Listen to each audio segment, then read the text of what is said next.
activist and as an injured worker myself to be here to support Injured Workers Day and to call on the government to make needed changes.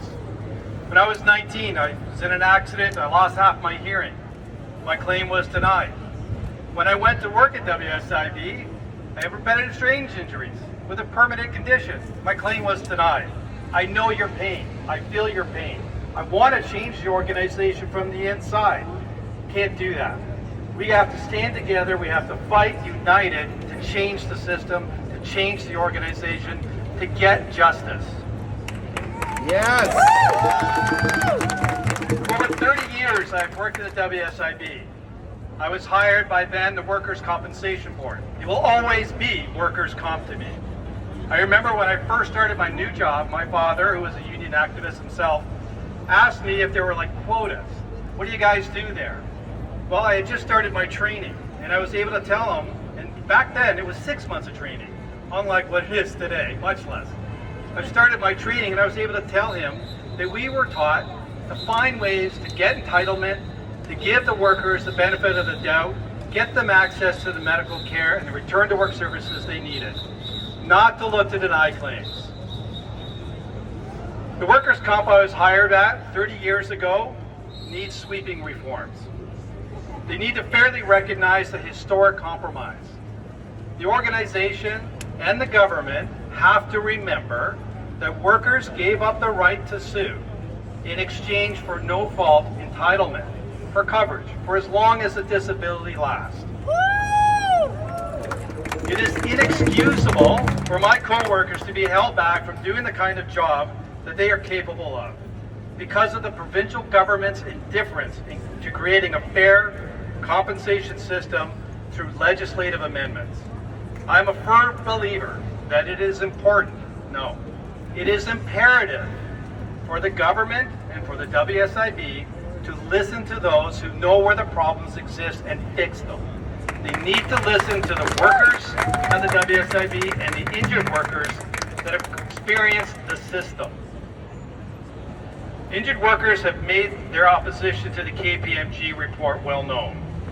Injured workers report that instead of improving access to the appeal system, the KPMG report changes have made it harder to get justice.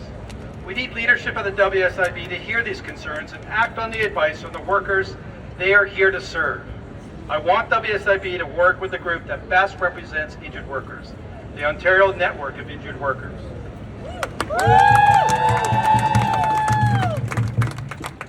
As you well know, last year the Ford government gave direction to the WSIB to refund $1.5 billion of their multi-billion-dollar surplus. Shame! Year over year before that, they gave premium cuts to employers. All total, it's over $4 billion that has been given back to corporations. I ask, where is the fairness for injured workers? Why hasn't the province used WSIB surplus to support injured workers?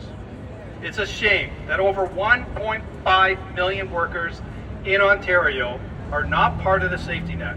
They do not have coverage under the Workplace Safety Insurance Act. That's disgusting. Where is Ford for the little guy? As a collective force, we call on the province to step up and do the right thing to make sure every worker in Ontario is part of the safety net. The province should also replace wage replacement rates. They should unwind the cut to 85% and restore the 90% of net earnings. They should restore the loss of retirement income from 5 to 10%. Who can live on 5% as retirement income? The Ford government is literally asking workers, injured workers, to do with less. That's wrong and that is shameful. Too many of my co-workers are running on fumes because of work overload, constant change, micromanagement, and more. They don't write the legislation, they don't write the problematic policies, like pre-existing conditions and deeming. They're forced to apply those policies. We need to change them. Our union surveys have shown the majority of my co-workers, the workers at WSIB, do not feel that the workplace is psychologically safe or healthy. Think about that. The people that are here serving you feel they do not have a psychologically healthy or safe workplace. About half of the workplace in our survey also says they cannot keep up with the constant pace of change in the organization. That hurts all of us. In a recent telephone town hall meeting with my union members, where I had over 3,000 people participating, 87% said they do not feel their employer demonstrates respect for union members. When the workers who deliver the services that Ontarians rely on are hurting, it does have an impact on service delivery. We need resources and investment in training so that we can restore training to back to what it was when I started there at 6 months. It was cut back to be 1 week. Now they've started to move back up to 3 months for some. Not all the jobs, not the jobs that are making the major decisions. We need investment in training, we need more resources, and when we can do that, then the wellness of the workers of the WSIB can improve and the service will improve. We have amazing allies in the House of Labour and the powerful Injured Workers Group.